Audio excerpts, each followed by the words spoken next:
Good morning, and let's start our Wednesday class with some prayers. Om Guru Brahma, Guru Vishnu, Guru Devo Maheshwaraha, Guru Sakshat Parbrahma, Tasmai Shri Guruve Namah. Om Bhur Swaha, Tatsavitra Vareneyam, Bhargo Devasya Dhimahi, Dhiyo Yo Nah Prachodayat. Asto ma satgamya, tamso ma jyotirgamya, mrityurma amritam gamya. Om sahna bhavatu, sahna bhunaktu, saviryam karvavahi, tejasvi navadhitamastu, ma vidvishavahi. Om shanti shanti shanti. We are all yoga students. So in the entire scheme of yoga, the teacher has a pivotal role. And without the appropriate teacher, this time, wisdom, and its teachings and methodology are likely to remain sterile, even if the student is eligible. In fact, the words of the scriptures become so unique, and they have such an independent knowledge only when they are wielded by the right teacher. Why is this so? What is so special about a teacher of this subject? Does this teacher need to be approached and dealt with differently compared to a teacher of some other subject? We are going to look at the answers to some of these questions today. Because as we know, today is a special day, very auspicious day, which is called a Guru Purnima day or a Vyas Puja day. Rishi Vyas, the first Guru who compiled the Vedas, who wrote the Purans. So this day is after his name also, Vyas Puja day. But before we go further, let us start using the Sanskrit word Guru instead of teacher. Teachers could be many, but Guru really means remover of ignorance. That is the literal meaning of Guru is. That's why that verse which we just recited and we recite before every class, we say Guru Brahma, Guru Vishnu, Guru Devo Maheshwara. What do we mean by that? How come Guru is Brahma? Because Guru is the one who kindles the quest for this Atam Vidya, this Gyan. He kindles it. And then Guru as a Vishnu is the one who sustains this knowledge also. And how is Guru's Shiva or Maheshwar? Because he destroys the ignorance in us, the negativities in us. He makes us realize that we are the absolute reality, no different than Brahma. So in that sense, we say Guru Brahma, Guru Vishnu, Guru Devo Maheshwara. Guru Sakshat Parbrahma. Parbrahm we cannot see. Parbrahm is everywhere. But in the form of a Guru who looks like us, talks like us, but he reveals this knowledge, sustains this knowledge, and removes the negativity from us.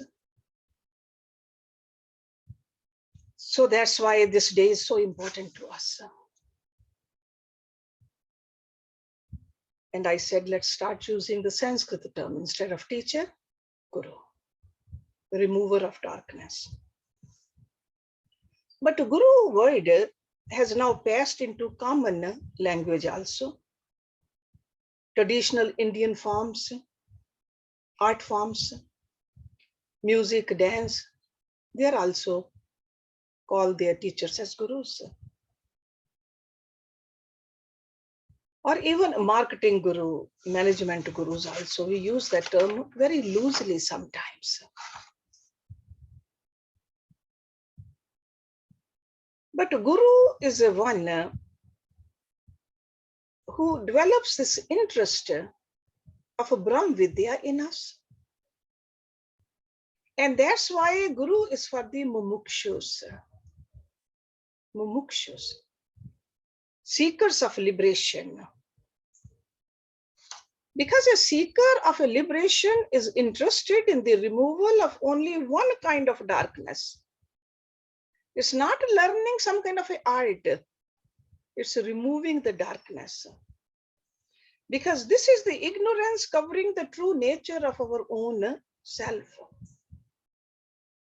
Therefore, in the context of Vedas, a guru is described as Mahavakya Upadeshkarta.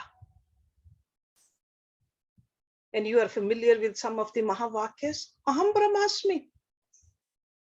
So Upadesh on that I am Brahma, or Upadesh on Tat Tvam Asi. You are that. So Guru is a Mahavakya Upadeshkarta. So Guru is someone who unfolds the meaning of the great sentences of the Vedas. Other teachers, they can teach us beautifully about other things. But this is the subject matter of a guru. So let's go back to the question which we raised about guru. Why guru is indispensable and so special? The answer lies both in the nature of the subject on which the guru is expected to throw light and the complex relationship the guru needs to establish and maintain with the student. This is a very special relationship. All the other relationships, they become better when we have this relationship.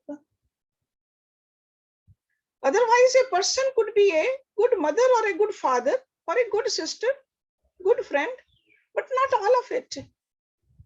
But once we have established this relationship, Guru teaches us how to be good in every other relationship too.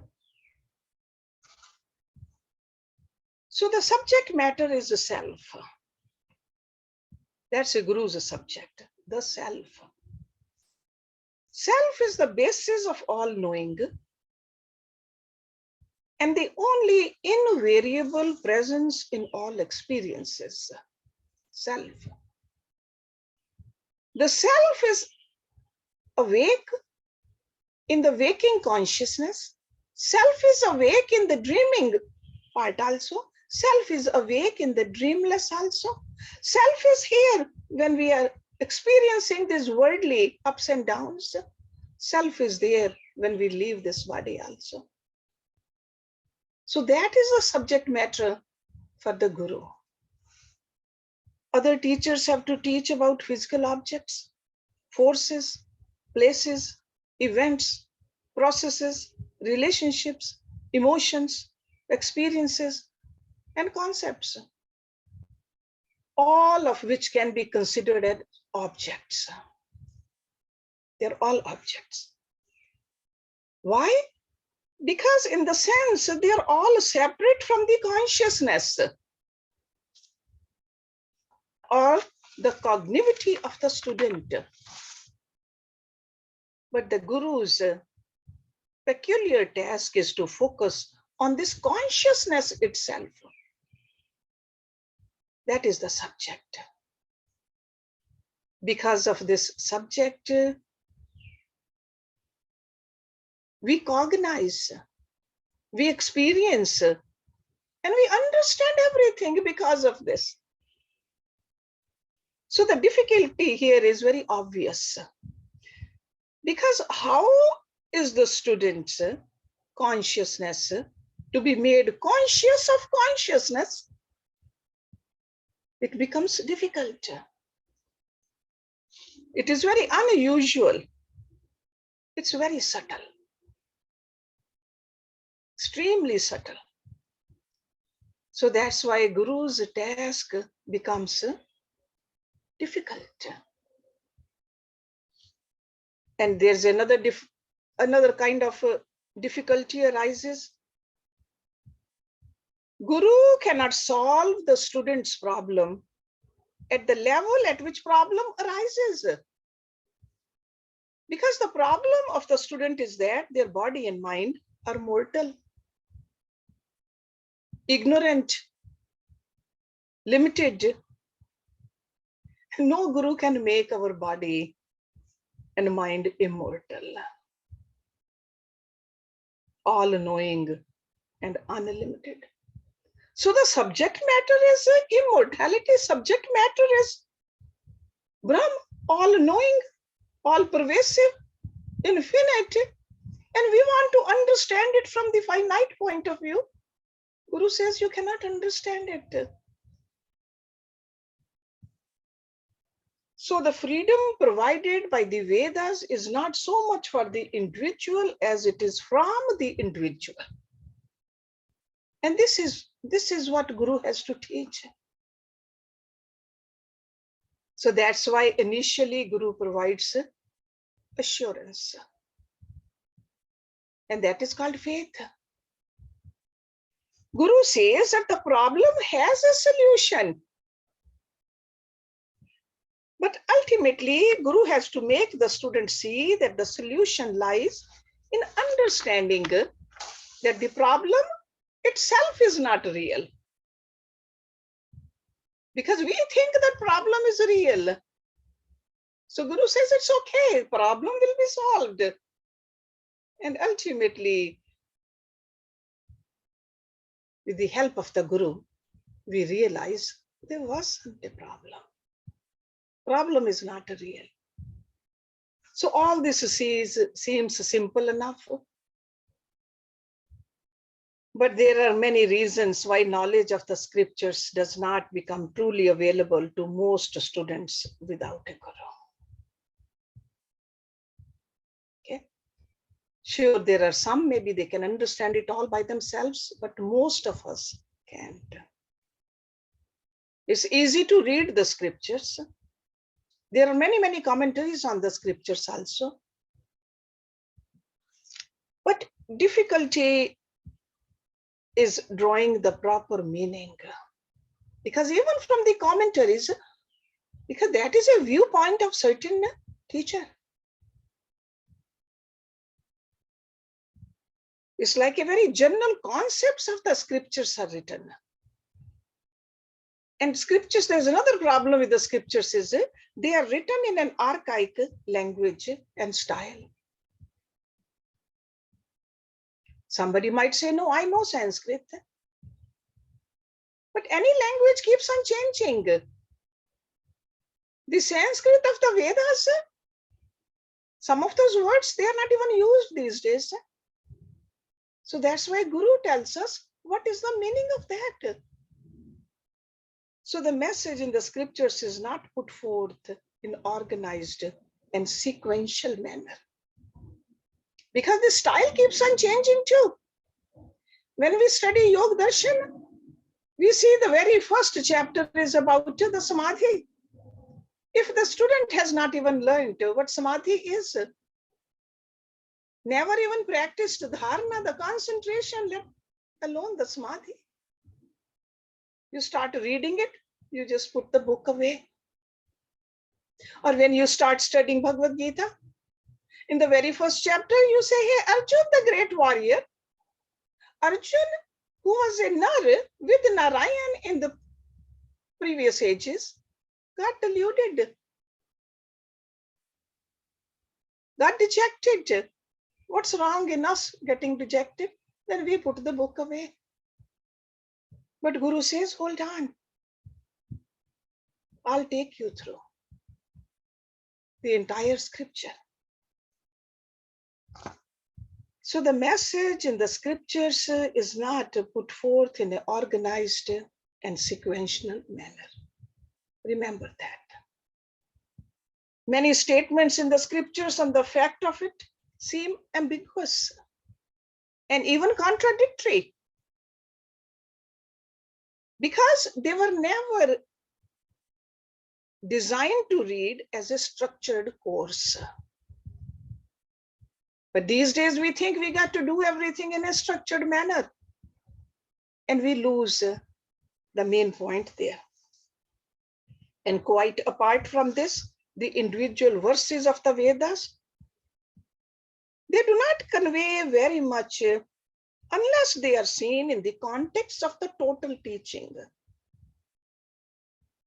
And these days, we just want to pick up something and take something out of it, like a quick pill, and we think we have learned it. No, that's not how it goes.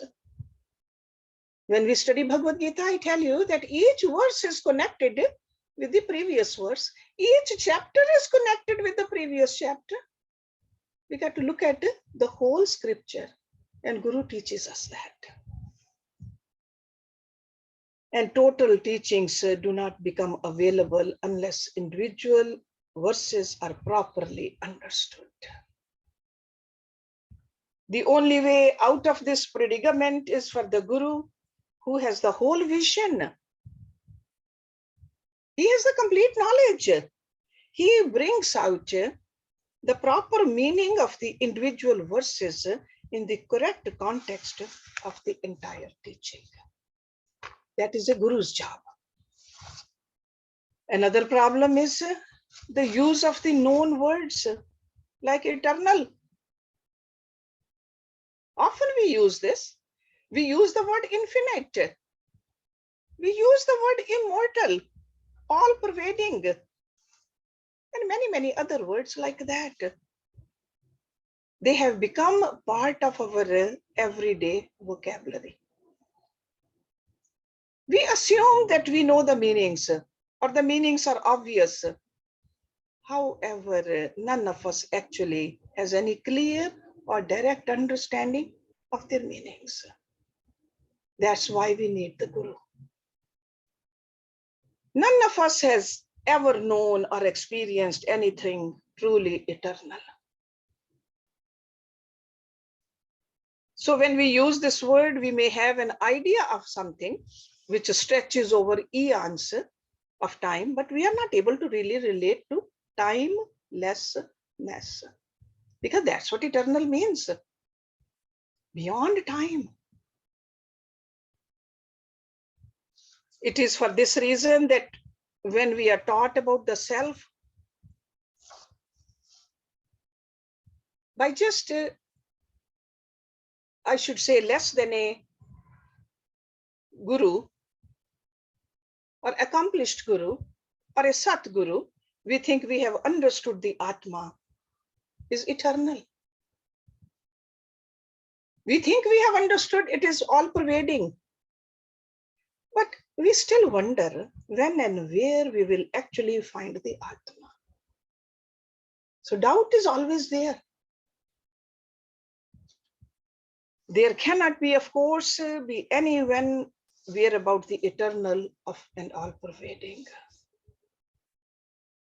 So that's why Guru repeatedly makes it clear during the teaching process that what is being discussed is not somewhere remote, something different, but this is the very essence of the student. As the student is here and now. It's not that we have to go somewhere to find the Atma. Do something special to get in touch with God.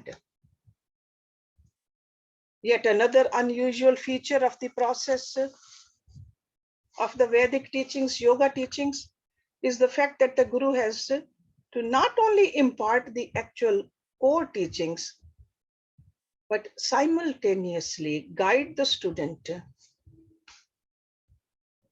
concurrently and with the necessary efforts to improve their eligibility, to be ready for the teachings. That's why Yogi Guru always says, live a yogic life.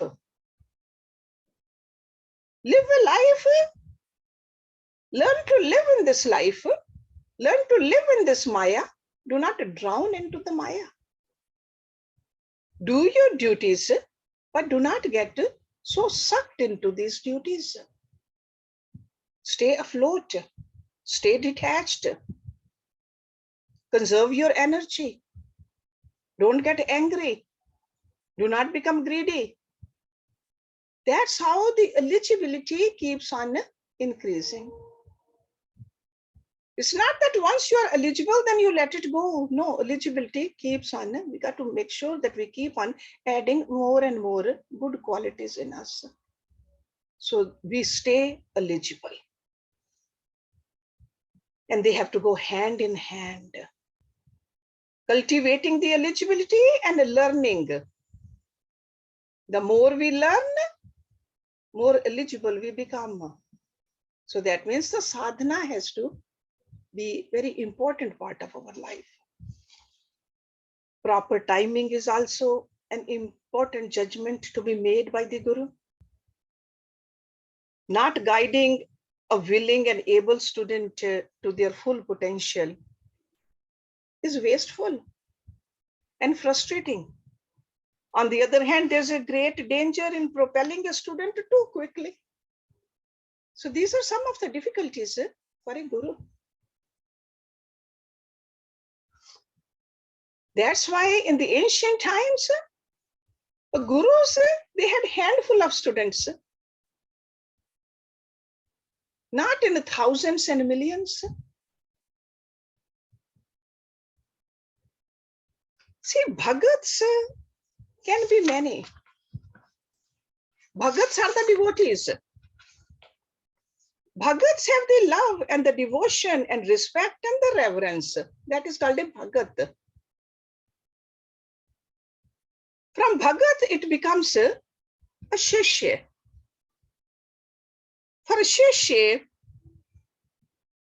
learning is more important. Shishya is a student, want to learn. In the temples, we see bhagats.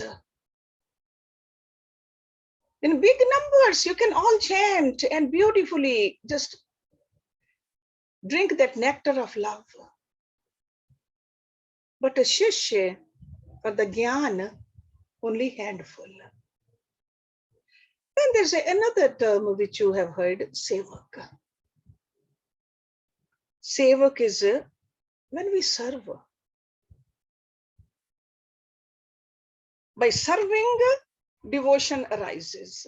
Actually, they are all connected. But some people like to do seva more. Yesterday at the ashram, these ladies, without telling you the names, they were sweating, cleaning, not complaining for hours and hours. That is a sevak. From seva, devotion arises. Then you are ready to become a student also. After seva, when you learn all this knowledge, just goes deeper into the grooves of our mind. Seva is very essential. From sevak to bhagat to shishya. But some people can become the other way around also. But ordinarily, we are more active. As human beings, we are more active physically. So seva should be first. Seva, devotion. When we love a guru, love God, then of course, the learning becomes very easy. It makes sense. Because with the seva, what do? We are cleaning ourselves. When the vessel is cleansed, it is easy to pour something into it. If the vessel itself is dirty, no matter what you put in it, it will stay dirty. So that's why seva element is very, very important. So sevak, shishya, and bhagat. Okay.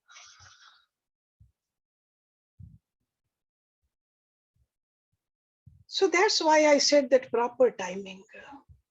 Guru sees whether the sevak or the shishya is ready or not. So to the masses, it's hard to take them to that level. Fewer people, this is how it was supposed to be done in the old times and even these days too. And there's another rather curious but relevant aspect of the Guru, which we should look at while we are on the topic of the importance of the Guru today, on this Guru Day. This has to be with being in the live physical presence of the Guru. Sure, we can learn from the YouTubes. We can get the answer from the Google also. Very easy to buy the books these days too. They are available in any language. But when we are in the company of a Guru, there is some very unfathomable aspect.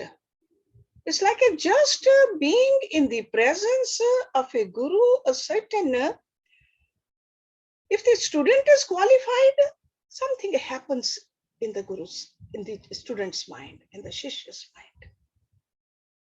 Certain amount of openness is there. That's why they say that it cannot be bought. It cannot be taught. It can be only caught. So when we are near Guru, we catch this. We don't even know what's happening to us, but something is happening. There is some kind of a transformation is happening when we are in the presence of the Guru. That's why Gurus, they insist that spend some time with me. We read that in the scriptures, also in the Upanishads. Before even students could ask any questions, Guru said, stay here with me for a year. Work on yourself, polish yourself. Then you ask questions. And if I have the answers, I'll give it to you. I will tell you everything. Whatever I have is yours. I will not hold anything back. So spending more time with the Guru, observing the Guru in various situations, day to day, how Guru sits, how Guru talks, how Guru serves. I remember me watching my own Guruji, the way he used to do pranam to his Guru, or at the altar, the way he will not, no matter how aged he became, not even a minute here and there when it was a time to do the arti. Because he said that Guru is over there waiting for me. My Guru is waiting. I cannot let my Guru wait. This you can learn only from a live Guru. The encouragement, you get it from a live Guru. The tranquility, the quiet conviction, the healing, the wholeness, you feel in the association with the Guru. That's where the joy is. That's where we get the blessings, which we really need to experience. See, just like a love, nobody can teach you how to love. You got to experience that. The same thing, the path on this, walking on this path, transformation, you have to experience. Because it defies description or explanation. No matter how eloquent the language is, you have to feel it. Without this special touch, the teachings of scriptures can remain inert. Books cannot answer the question back. Because as a student, we have doubts, we have questions, we should have questions, and questions should be answered, and questions can be answered only by a live Guru. Otherwise, the scriptures become ineffective. We really don't know. We can ponder upon them, but we are idly pondering upon them. It becomes only a scholarly curiosity. That's why in the Mundak Upanishad, we learned about a guru. Tad vigyanartham sa gurumev abhigat samit pane shrotriye brahmanishtam. Let him, that means the student, in order to obtain the knowledge of the eternal, take samat pani. Pani means hand. Samita means that dry wood.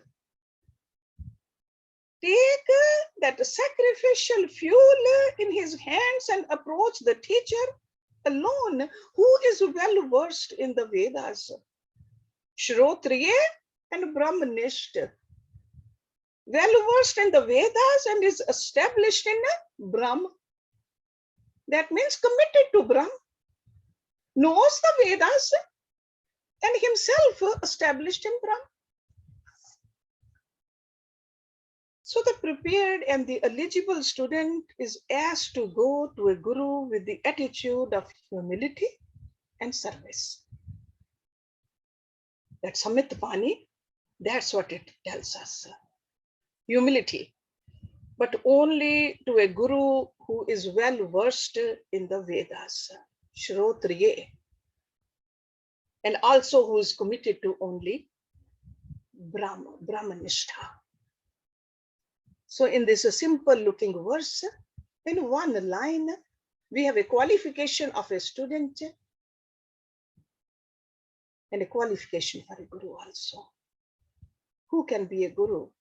Because if the subject matter is Brahma, then he should be Brahmanist. Then he should be able to give us the answers based upon that also. That's a Shrotriya. So these two qualifications are the guru. So the guru certainly plays his role in the game of life and living. The guru lives, teaches, works, plays in many ways. Guru appears to be no different than many of us. My own Guruji, when he went to the college to teach, 3-piece suit. From appearance, you could not tell that he is such a great guru. However, beneath these superficial actions, because all these are superficial actions, going to work, earning money, taking care of the family, paying the taxes, doing the household chores. By the way, he even made evening tea and snacks for us. That was the guru. So beneath these superficial actions, no situations, actions, or results of actions, including the success and the failure of the teachings, can really affect the guru. Because all these things affect us a lot. To guru, it does not affect, but he is doing everything. So that's why guru is a karam sannyasi also. Does all the karam, but not attached to the actions, the results of the actions. So what is needed is a guru who is a Brahmanist, a living example of the teachings. Because if we have a role model in front of us, only then we can follow that role model. And the guru teaches based upon the personal knowledge. Yesterday, I was listening to my Guruji's Upadesha. He was talking about his college years. When he was in Kashmir, he said there was a 1 mile hill climbing. And he must be a teenager at that time, hill climbing. There were a lot of students and the teachers that participated. And he was very active. He always participated in these things. He said, I went up and came down. I was the first one and I was standing over there. And one of the teacher over there, he looked at me. Because the rest of the students or the teachers, they came and they lied down. After going up and down, like a climbing the hill. The teacher said, this student must be practicing pranayama. That's why even after all that climbing, he is still standing over here. And he's the first one down there. So from all experiences, Guru teaches. It's not to brag about himself, but just to tell us that, hey, start practicing pranayama. It's important. It's important for your body also, and it's important for your mind also. Personal experience. But how does one go about identifying a proper guru?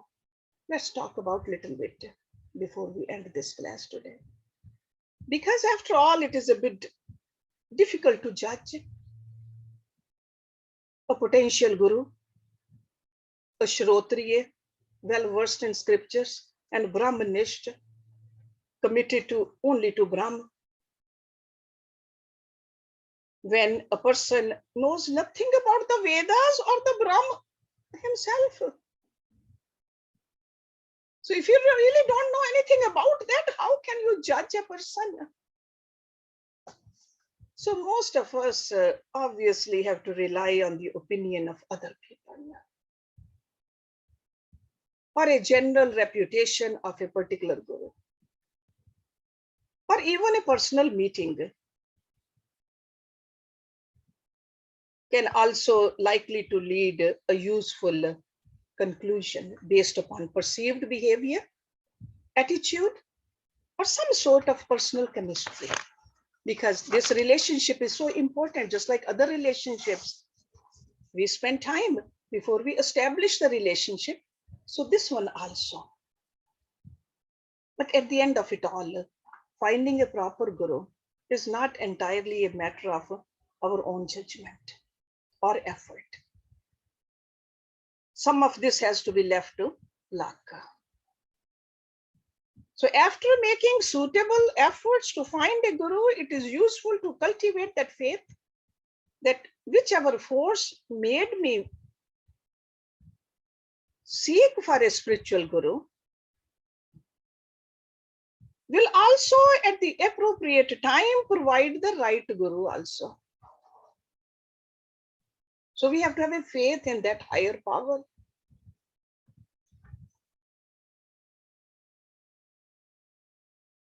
They say there are three things which are very rare. Shankaracharya ji said that in the beginning of Vivek Chudamani. Durlabham, that is rare. Durlabh. Durlabham treyam etat ev anugraha hetukam manushyatam mumukshutvam mahapurush ashraya. So three rare things become available due to divine grace, he says. Dev anugraha. It's like a God's kripa. What are these three things? Humanhood, manushyattva, the desire for fundamental liberation. That's the second one. And the shelter of a guru. Shelter of a guru. Mahapurush ashraya. So this fortune is not only in terms of finding a great person who can teach and protect the student with proper knowledge of reality, but also in terms of the student being able to recognize and surrender their ego to such a guru. Because most of the time, it's very hard. Guru could be right there, but very hard to surrender. So this is what Shankaracharya is telling us. So to find a true guru is a great blessing. And there is further great blessing involved in recognizing that the finding of a true guru is a great blessing. So on this day, auspicious day, we should really make a commitment to ourselves that this is the goal of life, to know ourselves. Live a life based upon the teachings which we have learned. keep on moving ahead. Keep on lowering our ego. The lower the ego, the easier it is to climb towards the other shoulder. So stay connected, keep on practicing, and congratulations to all of you on this beautiful day, Guru Purnima Day. Om Purnamada Purnamidam Purnat Purnamudachyate Purnasya Purnamadaya Purnameva Visheshyate. Om Shanti Shanti Shanti. Thank you very much.